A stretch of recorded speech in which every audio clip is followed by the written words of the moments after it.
महर्षि देव दयानंद सरस्वती जी के 202 जन्म दिवसीय कार्यक्रम के लिए प्रातःकाल की इस पावन वेला में उपस्थित हुए हैं। 12 फरवरी सन 1824 को महर्षि देव दयानंद जी का जन्म टंकारा के गुजरात प्रांत में जो है वहाँ पर श्री करशन जी तिवारी और माता अमृतबेन जी के घर पर हुआ। देखो बच्चों, आपको एक बात बतलाएं कि इस संसार में दो प्रकार के बालक होते हैं। एक होते हैं बुद्धिमान, दूसरे होते हैं सृजनशील, जो नई क्रिएटिविटी करते हैं, नई रचना करते हैं। आप सबकी भांति भी एक बालक जिसका नाम था मूलशंकर, वह इस भारत की पुण्य भूमि पर आया, जन्मा। जैसे आप अपना जन्मदिन मनाते हैं, आपके परिवार के सब लोग अपना जन्मदिन मनाते हैं। हम भगवान श्री राम के लिए जन्मदिन मनाते, भगवान कृष्ण जी के लिए जन्माष्टमी मनाते, गुरु नानक साहब की जयंती मनाते। तो इस तरह से जैसे हम महान पुरुषों के जन्मदिन मनाते हैं, और वे बच्चे जो होते हैं ना, सभी महान पुरुष किसी समय में बच्चे थे। आप ये चीज याद रखो, कोई एक दिन में महान नहीं बना, कोई एक दिन में महर्षि दयानंद नहीं बने, कोई एक दिन में भगवान राम नहीं बने, कोई एक दिन में भगवान कृष्ण जी नहीं बने, बल्कि उन्होंने बचपन से ही छोटी छोटी अच्छी बातों को सीखा। जैसे कि आप सभी जानते हैं, मंदिर में जाते हैं आप लोग, तो जैसे कि एक छोटे से बालक ने देखा, क्या देखा? शिवरात्रि का दिन, और उसने देखा कि शिवजी की पिंडी के ऊपर एक चूहा आया, और वह चूहा जो है इधर उधर दौड़ रहा है, प्रसाद खा रहा है और इधर उधर भाग भी रहा है। अब चूंकि जो बच्चों के मन में धारणा हो जाती है कि भगवान शिव जो हैं वो सर्वशक्तिमान हैं, तो उनके मन में भी आया, उस बालक के मन में भी आया कि अगर भगवान सर्वशक्तिमान हैं, तो ये जिसको शिवजी मान करके हम पूजा कर रहे हैं, ये अपने ऊपर से उस नन्हे से चूहे को क्यों नहीं हटाते? तो उन्होंने कहा कि मैं इसकी तलाश करूंगा, मैं इसकी खोज करूंगा। ये है सृजनात्मकता, यह है सृजनशीलता, क्रिएटिविटी। वहां पर उनके मन में तर्क उत्पन्न हुआ कि इसका मतलब है कि ये शिव सच्चे शिव नहीं है। उन्होंने अपने पिताजी से पूछा, माताजी से पूछा कि सच्चे शिव कहाँ रहते हैं, भगवान कहाँ रहते हैं? तो उन्होंने कहा भगवान तो कैलाश पर्वत पे रहते हैं, यहाँ थोड़े रहते हैं। तो बच्चों देखो, भगवान की खोज में एक बालक जिसका नाम था मूलशंकर, वह अपने घर से प्राथमिक शिक्षा प्राप्त करके कि मैं भगवान को प्राप्त करके ही रहूंगा, कार्यम व साध्येयम देहम व पात्येयम, या तो मैं ईश्वर को प्राप्त करूंगा या अथवा मैं अपने शरीर का त्याग कर दूंगा, अपने शरीर का समर्पण कर दूंगा, सर्वनाश हो जाए भले ही, लेकिन मैं ईश्वर को प्राप्त करूंगा। और वहां से देखिए, गुजरात में टंकारा से चल करके वो कहाँ पहुंचे? हिमालय पर्वत। कई वर्षों की तपस्या के पश्चात वो हिमालय जाते हैं। वहां पर उन्होंने पर्वतों की कंदराओं में, गुफाओं में, नदियों के किनारों पर बड़े बड़े योगियों से मिले, सबसे मिले, लेकिन कहीं पर भी उनको ईश्वर की प्राप्ति नहीं हुई। देखो, जिसके अंदर जो संकल्प होता है, जिज्ञासा होती है, इच्छा होती है, और वह अपने संकल्प को पूरा करने के लिए प्रयत्न करता है, देर सवेर उसका वह संकल्प पूरा हो ही जाता है, बशर्ते वह प्रयास में लगा रहे। अब हुआ क्या, वहां से जब लगभग 20-25 वर्षों तक ईश्वर की खोज में लगे रहे, उसके पश्चात मथुरा में आए। किसी ने उन्हें पता बता दिया कि मथुरा में एक योगी हैं, एक बहुत बड़े विज्ञान, एक बहुत बड़े व्याकरण के आचार्य को धारण करने वाले एक बहुत तपस्वी व्यक्ति हैं जिनका नाम है गुरु विरजानंद सरस्वती।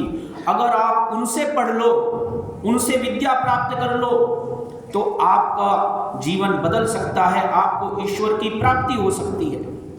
उन्होंने कहा अच्छा। अब देखो कितनी तलाश थी, सोचो, सीधे के सीधे गुरु विरजानंद जी के पास जाते हैं, दरवाजा खटखटाते हैं, अंदर से आवाज आई कौन है? गुरु विरजानंद सरस्वती ने पूछा कौन है? बाहर से दयानंद जी बोलते हैं मैं यही जानने के लिए तो आया हूं गुरुदेव कि मैं कौन हूं। बस उस दिन से लगभग 3.5 वर्षों के अंदर स्वामी दयानंद जी ने अपनी शिक्षा पूरी कर ली, और पूरी करने के पश्चात उन्होंने एक बात जानी, इस संसार में अगर कोई सच्चा ग्रंथ है, ईश्वर की वाणी है, ईश्वर का ग्रंथ है, ईश्वर की प्राप्ति करने का विधान है, तो वह कहां से है? वह है वेदों से। तो उन्होंने एक नारा दिया, वेदों की ओर लौटो। वेदों को उन्होंने देखा कि वेदों के अंदर जितनी विद्याएं हैं सब सत्य विद्याएं हैं, और आज हम जो कुछ पढ़ रहे हैं, समझ रहे हैं, सृष्टि के प्रारंभ से लेकर के सृष्टि के अंत तक भी जितना भी ज्ञान विज्ञान है वो सब वेदों में लिखा हुआ है, ऐसा उन्होंने अनुभव किया। और फिर वेदों के अनुसार जब उन्होंने ईश्वर का ध्यान किया, समाधि की अवस्था प्राप्त की योगाभ्यास के द्वारा, तो उन्हें ईश्वर का दर्शन, ईश्वर का साक्षात्कार, ईश्वर की प्राप्ति हो गई। देखो, जब ईश्वर की प्राप्ति हो गई तो ईश्वर तो सर्वव्यापक है, आनंद स्वरूप है। उन्होंने देखा अरे अब तो मुझे भी ईश्वर मिल गया, अब मैं जिसके लिए घर छोड़ा था, जिसके लिए मैंने इतना संघर्ष किया था, वो मुझे मिल गया है।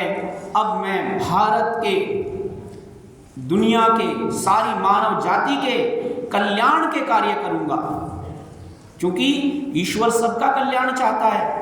ईश्वर किसी को जातिवाद में नहीं बांटना चाहता।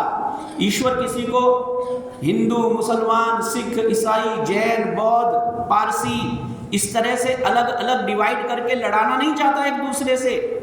उन्होंने कहा ईश्वर चाहता है सब मिलकर के एक रहें, तुम सब मनुष्य हो, मनुष्य बनो, मानवता को धारण करो, मानवता ही तुम्हारा परम धर्म है। ऐसा करते हुए महर्षि देव दयानंद सरस्वती जी ने पूरे भारत के अंदर घूम घूम करके सत्यार्थ प्रकाश, ऋग्वेदादि भाष्य भूमिका, गौ करुणानिधि, आर्य भी विनय, आर्योद्देश्य रतनमाला, अनेक ऐसे ग्रंथों को लिखा, जिससे कि मानव जाति को जब वो ग्रंथ प्राप्त हुए तो उन्हें लगा कि अरे हमें तो बहुत बड़ी दिव्य ज्ञान विज्ञान की संपत्ति प्राप्त हो गई है। और उस सारी संपत्ति को प्राप्त करने के पश्चात 1876 में स्वामी दयानंद जी ने सत्यार्थ प्रकाश लिखा, 1875 में आर्य समाज की स्थापना की, और उसके पश्चात महर्षि दयानंद जी पूरे देश में घूम घूम करके वेदों का प्रचार करते रहे। आज आर्य समाज के द्वारा डीएवी स्कूल, आपका ये वाला स्कूल और हजारों विद्यालय चल रहे हैं, जिनमें छात्र छात्राएं सबके सब शिक्षा को प्राप्त कर रहे हैं। बच्चे बच्चियां सभी, लड़के लड़कियां, कोई भेदभाव नहीं। ऐसी ऋषि दयानंद ने प्रणाली को चलाया। अंग्रेजों ने बहुत प्रयास किया कि किसी तरह से ऋषि दयानंद को रोक दिया जाए, लेकिन ऋषि दयानंद ने क्या कहा? उन्होंने कहा सत्य का प्रचार करने के लिए अगर तुम मुझे तोप के आगे भी खड़ा कर दोगे और तोप चला दोगे, तब भी ऋषि दयानंद का कार्य नहीं रुकेगा। लेकिन आप जानते हैं, संसार के अंदर जब कोई समाज सुधार की बात करेगा जब कोई मानव कल्याण की बात करेगा तो उसके शत्रु हो ही जाते हैं। कुछ लोगों ने 1883 में महर्षि दयानंद जी को विष दे दिया और महर्षि दयानंद इस संसार को यह संदेश देकर के चले गए कि आप सब अच्छे गुणकर्म स्वभावों को धारण करना, वेदों को पढ़ना, एक होकर के रहना। भारत की सर्वांगीण उन्नति इसी में है कि हम सब एक होकर के कार्य करें। 2 लाइनें बोलूंगा। ऋषि दयानंद के लिए उनका धन्यवाद करते हुए, भगवान ऐसे महान आत्माओं को, महान पुरुषों को हमारे देश में बार बार जन्म दे, जिससे कि हमारे देश के लोगों का नेतृत्व बहुत अच्छी प्रकार से हो सके। धन्योऽसि हे दयानिधे त्वया वयं प्रबोधिताः जड पूजया जडीकृता लोकास्त्वया समुद्रिता देव दयानंद एहि त्वं पुनरपीह भारते ईशः वयं वाञ्छन्ति स्याम वयं च धारिता। धन्य है तुझको ऐ ऋषि, तूने हमें जगा दिया। 100 के लुट रहे थे हम,